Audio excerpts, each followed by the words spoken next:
Velkommen til Ondskabens Arkiv, en podcast, hvor vi dykker ned i de mest foruroligende og uforklarlige forbrydelser. Jeg er Sasha Ejby, og i dag skal vi tale om en sag, der chokerede hele verden. Ondskabens Arkiv åbner langsomt op for alle de ting, vi helst vil stoppe. I dag skal vi tilbage til januar 2018. En sag, der ved første øjekast lød som noget fra en fiktiv historie, men som desværre var virkelighed. I udkanten af Paris, en forholdsvis anonym forstad i det sydlige Californien, lå et hus, der gemte på en hemmelighed. En hemmelighed, som ingen kunne have forestillet sig. Bag døren i det beige parcelhus boede David og Louise Turpin med deres 13 børn. Udad til en helt almindelig familie, men bag ved lukkede døre var det et fængsel. Forestil dig, at du aldrig har gået i skole, aldrig har løbet frit udenfor, at du ikke ved, hvad et fortov er, ikke kender din egen adresse, at du lever i et hjem, hvor mad er en luksus, hvor bade kun gives en gang om året, og hvor du og dine søskende bliver lænket til senge, når I ikke adlyder. Forestil dig så, at du er 17 år gammel, men folk tror, at du er 10 år, fordi at du er så afmagret, at du aldrig har fået lov at vokse, fordi dine forældre har gjort alt de kunne for at gemme dig væk fra verden. Og forestil dig så, at du en nat beslutter dig for at flygte. Du klatrer ud af vinduet med en meget gammel telefon i hånden. Du ved ikke engang, hvordan man bruger den. Du ved kun, at du skal finde hjælp, og at du ikke kan vende tilbage, før du finder den. I dag fortæller jeg om en af de mest ubegribelige og hjerteskærende sager i nyere amerikansk kriminalhistorie. Du hører om Jordan Turpin, der med et opkald reddede sine søskende og afslører den grusomme sandhed, som forældrene David og Louise Turpin bar rundt på. Hvordan kunne det her ske? Hvordan kunne så mange børn holdes fanget i årevis, uden nogen greb ind? Lad os dykke ned i den skrækkelige forsømmelsessag om Turpin-familien. Hvem er vi i spejlet, når lyset er slukt? Hvad gemmer vores tanker, når alt er brudt? Det var midt om natten den 14. januar 2018, da en 17-årig pige ved navn Jordan Turpin besluttede sig for at flygte. En plan, der var blevet arbejdet på i 2 år. En hun i hemmelighed havde planlagt sammen med en af sine søstre. Bevæbnet med en gammel mobiltelefon, uden noget abonnement, listede hun sig ud gennem et åbent vindue, og begav sig ud i verden. En verden, som hun stort set ikke kendte. Hun vidste ikke, hvad et fortov var. Forestil jer lige det. Hun stod derfor midt ude på vejen, uden at forstå, at det bør man nok egentlig ikke. Hun havde heller aldrig ringet til nogen før, så det var også noget nyt. Og derudover så havde hun faktisk aldrig gået i skole. Hun havde aldrig set fjernsyn. Hun havde aldrig leget med andre børn. Alt hun vidste var, at hun måtte få hjælp. At noget måtte ændres. Og det gjorde hun. Hun ringede 911, og hun forklarede kvinden i telefonen, med de ord hun havde, at hendes søskende blev holdt fanget. At nogen var lænket. At de blev sultet.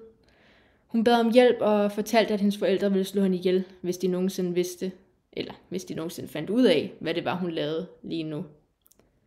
Jordan har i et interview forklaret hele episoden, og hun sagde, hele min krop rystede, da jeg holdt telefonen. Jeg kan huske, at jeg ikke kunne ringe 911. Jeg kunne ikke få min tommelfinger til at trykke på knapperne, fordi jeg rystede så meget. Alarmcentralen tog hun heldigvis alvorligt, men det var svært for Jordan at forklare damen i telefonen, hvor hun befandt sig. Alarmcentralen måtte derfor benytte sig af GPS-signalet fra telefonen, for at kunne lokalisere hende. Det lykkedes, og en patruljevogn blev sendt afsted. Noget andet Jordan sagde, da hun blev interviewet, var, jeg var så bange i det øjeblik. Jeg stod på vejen, fordi jeg ikke vidste, hvad et fortov var. Man skal åbenbart være på fortovet, men det vidste jeg ikke. Fordi jeg aldrig havde været derude. De ville være ligeglade med, at politiet var på vej. De ville bare dræbe mig på stedet. Og med det der mener hun selvfølgelig hendes forældre, at de ville være ligeglade med, at politiet var på vej. Det var en betjent kun 14 minutter væk, der tog opgaven. Han havde egentlig haft en lang aften, og han håbede derfor på, at han kunne slutte de tidlige morgentimer af med en forholdsvis nem opgave, altså inden hans vagt sluttede. Han havde set det her så mange gange før.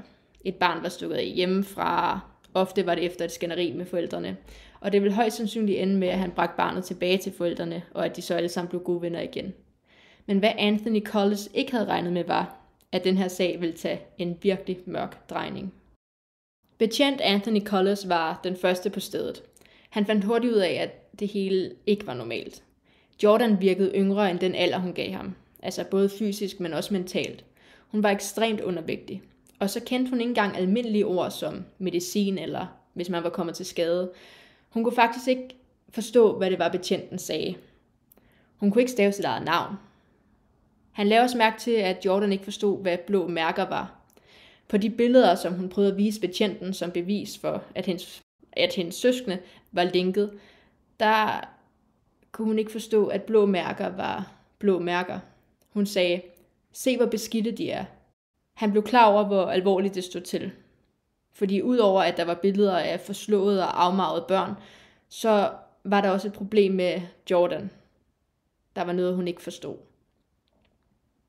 Men det var altså billederne, dokumentationen for søskende linket til sengen, et beskidt og forsømt hjem og en historie, der ikke kunne ignoreres. Som alt sammen fik Anthony til at reagere og ringe efter backup. Og på det her tidspunkt, der var Jordan virkelig bange. Hun blev faktisk spurgt, om hun ville med op til huset sammen med betjentene, da de ligesom skulle undersøge det. Men hun var tydeligvis forskrækket, og så var hun altså overbevist om, at hendes forældre på en eller anden måde ville kunne slå hende ihjel, og at de også havde lyst til det. Så på trods af de 2 betjente, så var hun altså alt for rædselsslagen, og hun blev derfor i bilen, mens betjentene gik mod hoveddøren. Da de bankede på døren, der gik der lidt tid, før de fik et svar. Men pludselig åbnede en kvinde døren. Hun så tydeligt forvirret ud. Det var Louise Turpin, og hun var iklædt sit nattøj. Vi ligger og sover, sagde hun til betjentene. Og pludselig dukkede en anden person op. David Turpin. De lignede begge 2 nogen, der havde set et spøgelse. Hvad der var helt sikkert var, at det var i hvert fald ikke et besøg, de havde forventet. Kort tid efter gik politiet ind i huset. Det de fandt bekræftede Jordans forklaring. Lænker fastgjort til møbler. Møgbeskidte rum. Et møgbeskidt hjem generelt. Udmagrede børn og unge voksne. En af de voksne søskende, for flere af dem var faktisk voksne, vejede kun 37 kilo. Myndighederne havde i første omgang forstået, at alle ofrene skulle være mindreårige, men virkeligheden var, at 7 af dem var over 18 år. De var bare aldrig rigtig vokset, hverken fysisk eller mentalt, under de forhold, som de havde levet i. For lige at gennemgå sådan helt systematisk, hvad det var, Turpin-børnene har gennemlevet, så har jeg altså lige opsat det sådan lidt firkantet og måske lidt punktformet. Men det er altså bare for at være sikker på, at vi alle er indforstået med, hvor slem den her mishandling egentlig var. Så det første problem var, at der var groft omsorgssvigt. Børnene blev i årevis nægtet sådan helt basale ting som mad og hygiejne og medicin. De blev også nægtet skolegang, og de fik ikke lov til at lege eller gå udenfor. Ja, og så levede de i de her ret beskidte og uhumske forhold. De fik faktisk kun lov til at bade 1 gang om året, og deres kost den var altså begrænset. Ifølge anklagemyndigheden så blev de altså givet meget lidt og efter en fastlagt tidsplan. Og forældrene de købte jo mad til sig selv, som børnene ikke måtte få noget af. Ingen af børnene havde faktisk set en læge i over 4 år, og ingen havde nogensinde været hos en tandlæge. David Turpin registrerede faktisk hjemmet som en privat skole.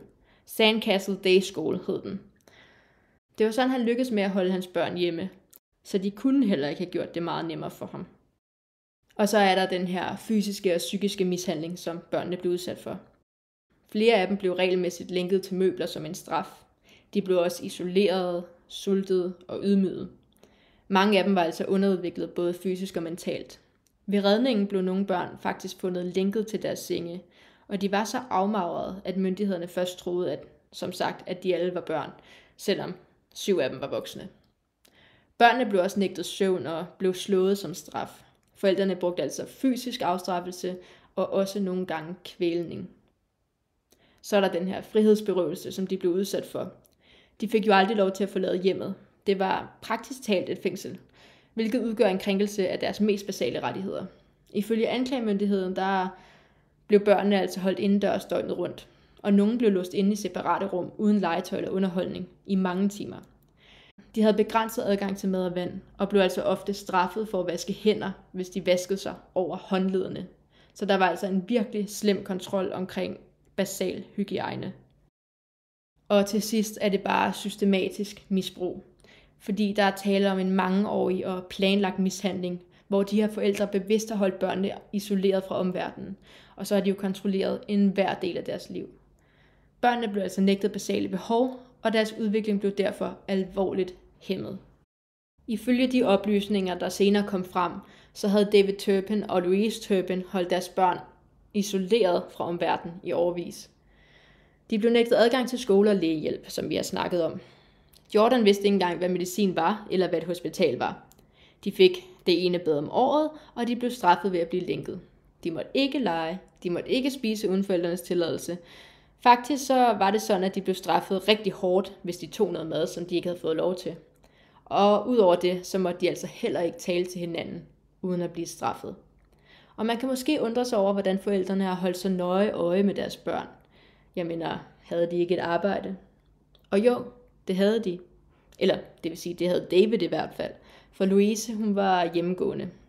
Og børnene kunne derfor ikke løbe om hjørner med dem. Ikke nemt i hvert fald. Louise Turpin brugte sociale medier til at poste billeder af familien. Alle smilende, i ens tøj, foran Disneyland. Men billederne skjulte altså virkeligheden. Og det var virkelig mærkeligt. Jeg tænker lidt, hvordan kunne de her børn overhovedet finde ud af at omgå sig i et sted som Disneyland? Jeg mener, Jordan kendte ikke engang til basale ord som medicin eller blå mærker. Hun forstod ikke, hvad et foto var, eller hvad en adresse var. Jeg forstår ikke, hvordan de har kunne bære sig ad med at skjule, at deres børns mistrivsel var så alvorlig, især i offentligheden. Jeg mener, de her børn må have haft spørgsmål til de mest basale ting ude i verden. Men på Facebook, der så familien Turpin altså ud til at være nogenlunde lykkelige. Billederne viste smilende børn, koordinerede outfits, og så de her ture til Disneyland. Så intet tydede på, at noget var galt. David og Louise fornyede faktisk også deres bryllupsløfter i Las Vegas, med alle 13 børn til stede. Drengene var i identiske jakkesæt, pigerne i matchende lilla kjoler, og på videoer ses børnene le og klappe, mens en Elvis-imitator leder ceremonien. Forældrene kysser, og alt virker perfekt. Med tryk på virker, for det var virkelig ikke perfekt. Et andet opslag viser familien i nogle røde t-shirts med teksten Thing 1, Thing 2 og så videre helt op til Thing 13, som figurerne fra Cat in the Hat, hvad det end er. Børnene smiler, der er blå himmel i baggrunden, og alt ser igen normalt ud. Ifølge deres Facebook-profil havde familien årskort til den forlystelsesparken Disneyland. Og opslagene, de viser glade udflugter og farve omgivelser. Men billederne fortalte jo ikke hele historien. De skjulte virkeligheden af sult, isolation og mishandling. Og hvis man lige tænker over det, så er det faktisk vanvittigt, at de har kunnet skjule mishandling af 13 børn. Hvem kan overhovedet styre 13 børn sådan under ordnede forhold? De må alle have været utrolig bange for deres forældre, fordi i virkeligheden så vil 13 nok godt kunne overmande en hjemmegående mor på en onsdag formiddag. Så det er vildt at tænke på, at de ikke har ture. De var simpelthen for manipuleret og for bange. De har ikke engang prøvet at kæmpe imod. I hvert fald ikke før Jordan flygtede. Og trods hendes mod, så var hun jo alligevel overbevist om, at hendes forældre på en eller anden måde ville lykkes med at slå hende ihjel. Det er bare lidt vildt at tænke på. David og Louise blev anholdt samme dag, efter de blev afsløret. De blev sigtet for tortur, mishandling og ulovlig frihedsberøvelse. I februar 2019 erklærede de sig begge skyldige i tortur og i årevis mishandling af børnene. David Turpin blev faktisk idømt livstid i fængsel, og det samme gjorde Louise, men hun fik altså mulighed for prøveløsladelse efter 22 år. Under retssagen bad hun grædende sine børn om tilgivelse. Hun sagde, at hun elskede dem. Jeg quoter hende nu. Jeg ser frem til den dag, hvor jeg kan se dem og kramme dem og fortælle dem, hvor ked af det jeg er. Interessant udtale, situationen taget i betragtning. Jordan Turpin, som kun var 17 år, blev altså den, der reddede alle 13 søskende for et liv i helvede.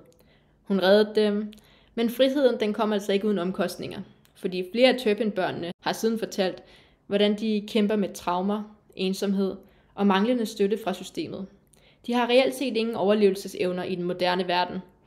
De kan ikke læse eller skrive, som de burde deres alder taget i betragtning. De har ikke haft nogen skole eller uddannelse. De mangler basale sociale færdigheder, og så har de jo heller ikke nogen forældre, der kan hjælpe dem. Sagen gav anledning til spørgsmål. Hvordan kunne ingen have opdaget det her tidligere? Hvorfor havde ingen grebet ind? Og hvordan hjælper man egentlig ofre for et helt liv i fangenskab med at finde sig selv i en verden, som de aldrig har kendt? Jeg er chokeret over, hvor lidt kontrol der er af unge mennesker i USA. Hvordan kan man bare forsvinde fra systemet uden kontrol af ens uddannelse og trivsel? Måske er det på tide at skærpe reglerne en lille smule, sådan at forældre ikke bare kan tvinge deres børn ud af skolen, uden spørgsmål, uden nogen tjek. Spørgsmål som, hvad lærer de? Eller er forældrene overhovedet kvalificeret til at stå for unge menneskers indlæring?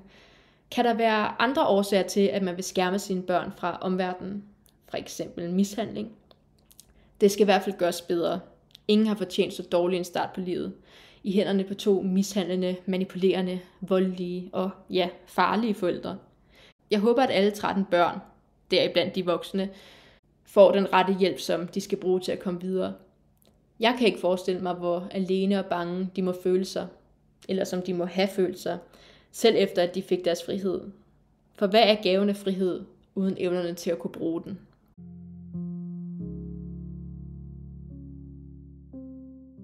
Tak fordi du lyttede til Ondskabens Arkiv. Hvis du vil høre flere uhyggelige og ubegribelige historier, så følg med næste gang.